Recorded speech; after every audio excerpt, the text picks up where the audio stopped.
Deyirsən şeir yaz, nə yazmısan?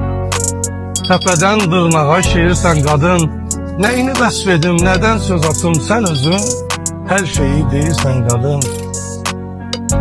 Səndə gözəlliyi görənə əhsən, qədrini biləcək ərənə əhsən, səni bu dünyaya verənə əhsən, bütöv bir dünyaya dəyərsən qadın.